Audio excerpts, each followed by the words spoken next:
السلام علیکم ناظرین، آپ دیکھ رہے ہیں ایس اے نیوز، میں ہوں عاصم بھٹی، امید ہے آپ خیریت سے ہوں گے۔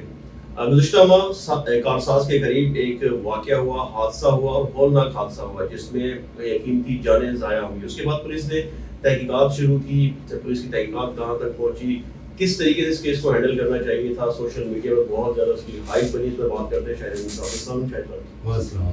شاہد صاحب، حادثہ تو ہو گیا، ماضی میں بھی ایسے حادثے ہوتے رہے، ان حادثات میں ہوتا کیا ہے آگے چل کے؟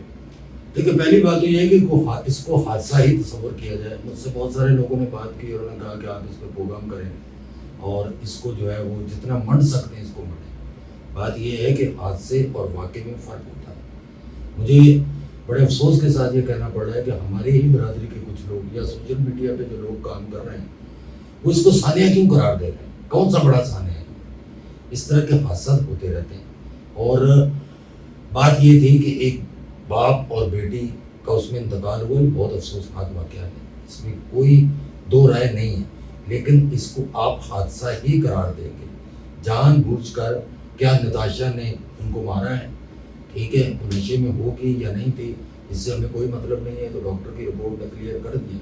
بہرحال اس طرح سے رسوائی کسی کی کرنا، ذاتیات پہ جانا، یہ بھی بری بات ہے۔ اس نے بالکل غلطی کی، بہت بڑی غلطی کی، اس کو سزا اس کی ملنی چاہیے اور مل بھی رہی ہے۔ ابھی آپ یہ دیکھیں کہ ڈی آئی جی ان کے گھر گیا، انویسٹیگیشن کے تمام افسران ان کے گھر گئے، ملزمہ جو ہے اس سے بیانات بھی لیتے رہے، سفارشوں کا بھی ایک چونکہ بہت بڑا ایک وزن تو آتا ہے، لیکن میں کہتا ہوں کہ پولیس نے بہت اچھا کام کیا ہے۔ تمام چیزوں سے جو ہے وہ ہٹ کر انہوں نے اس کی باقاعدہ تحقیقات کی، اور سلام ہے اس ڈاکٹر کو خاص طور پر جس نے یہ ڈسکلوز کر دیا کہ اس کا ذہنی توازن ٹھیک ہے، اس میں ایسی کوئی بات نہیں ہے، ورنہ اس طرح کی کیسز میں زیادہ تر یہ چکمہ دے کے کہ اس کا ذہنی توازن ٹھیک نہیں تھا یا وہ ذہنی طور پر کچھ ڈسٹرب تھی، تو اس نے یہ جو ہے اس طرح کا واقعہ پیش آئے۔ لیکن یہ ایک حادثہ ہے اور حادثہ ہی رہے گا، اس کو سانحہ مت کہا جائے۔ سانحہ کا حادثہ کچھ اور تھا،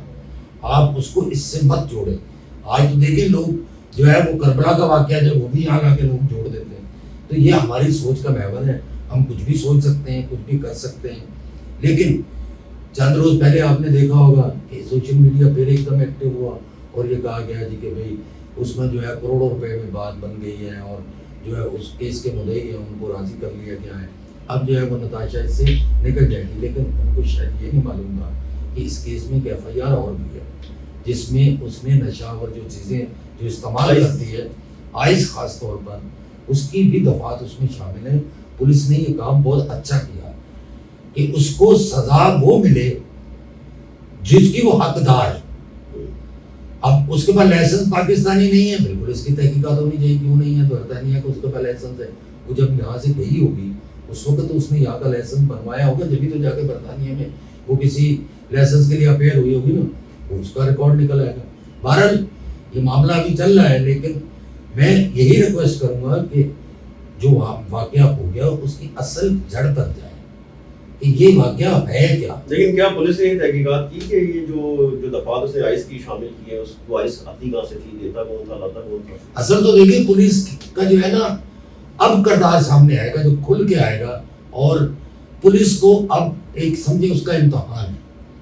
یہ بہت ہی زیادہ ندامت کی بات ہے پولیس کے لیے، خاص طور پر اس شہر میں لاکھوں لوگ آئس کا استعمال کر رہے ہیں، خاص طور پر ہمارے پوش علاقے، ظاہر یہ بھی پوش علاقے کی رہنے والی تھی، تو پوش علاقوں میں اس طرح کے امیر زادے جو ہیں وہ اس طرح کی آئس استعمال کر کے اس طرح کے واقعات میں ملوث ہیں، اور آئندہ بھی ہوں گے، ظاہر ہے آپ آئس کو تو نہیں روک سکتے۔ آج میری ایس پی انویسٹیگیشن علینا راجپت سے بات ہوئی جو ایسٹ میں ہے، تو انہوں نے مجھے کہا کہ اس پر ہم ابھی تحقیقات کر رہے ہیں۔ میں نے کہا جی بہت دن ہو گئے ہیں، تمام چیزیں ڈسکلوز تو ہو چکی ہیں، وہ آئس کا استعمال کرتی ہے، وہ نشے میں تھی، وہ نہیں تھی، وہ تمام چیزیں میں نے کہا آپ نے عدالت میں پیش کر، تو اپنی رپورٹ میں یہ بھی تو لکھے اس کو آئس لا کے کون دیتا تاکہ اس کے چہرے سے بھی نقاب اترے نا کہ امیر زادوں کو دیکھیں غریب آدمی تو لا کے دے نہیں سکتے، اس کے پیچھے بھی کوئی امیر زادہ ہی ہوگا۔ اب اس کو جب تک اس کے چہرے سے نقاب نہیں اتاریں گے اصل حقائق کیسے سامنے آئے گی؟ آپ سمجھتے آگے چل کے اس کیس میں کیا ہوگا؟ دیکھیں دیت تو وہ تو ظاہر ہے اسلام میں بھی قانون میں بھی مل گئی، لیکن یہ آئس والے کیس میں آگے چل کے کیا سمجھتے کیا ہوگا؟ دیکھیں اس میں تو سزا ہونی چاہیے، لگ تو یہی رہے کہ اس میں سزا ہوگی، لیکن شاید خاتون ہونے کی وجہ سے کچھ رعایت مل جائے، لیکن قانونی طور پر میرا خیال ہے کہ مرد اور عورت کے لیے کوئی زیادہ فرق نہیں ہے سزا کا، اور اس کی سزا اس کو ملنی چاہیے، اس لیے کہ آج اگر وہ امیر زادی یہ نشہ کر کے اور پیسے دے کے اس ایکسیڈنٹ کی آڑ میں گھر چلی جاتی ہے تو پھر کل تو دوبارہ ہی کام ہو جائے گا. لہٰذا ہم تو یہی ریکویسٹ کریں گے عدالت سے، دیکھو عدالت تو اپنا کام بالکل ٹھیک کیا اس نے کہ اگر دیت دے دی گئی اور اس میں جو ہے معافی تلافی ہو گئی اور یہ کہا گیا ہم نے ان کو معاف کر دیا، عدالت اس میں کیا کرے گی. لیکن آج جو عدالت نے کیا ہے وہ جو محفوظ فیصلہ سنایا ہے اور ضمانت مسترد ہوئی ہے، عدالت اپنی جگہ کام ٹھیک کر رہی ہے. اب یہ پولیس کی رپورٹ پہ ہے کہ پولیس کیا رپورٹ پیش کرتی ہے اور کب سے یہ آئس کا نشہ کر رہی ہے. اور میں پولیس سے درخواست بھی ریکویسٹ کروں گا کہ خدا را اس چہرے سے نقاب اتارے جو یہاں آئس سپلائی کر رہا ہے. بہت شکریہ شاہد صاحب. ماضی میں ایسے کئی کیسز سامنے آئے جس میں غریب تو پھنستا گیا، لیکن معذرت کے ساتھ امیر زادے کئی اس طرح کے جو سنگین مقدمات ہیں ان میں کہیں نہ کہیں جھول دکھا کر نکل کر اپنے گھروں کو لوٹ جاتے ہیں.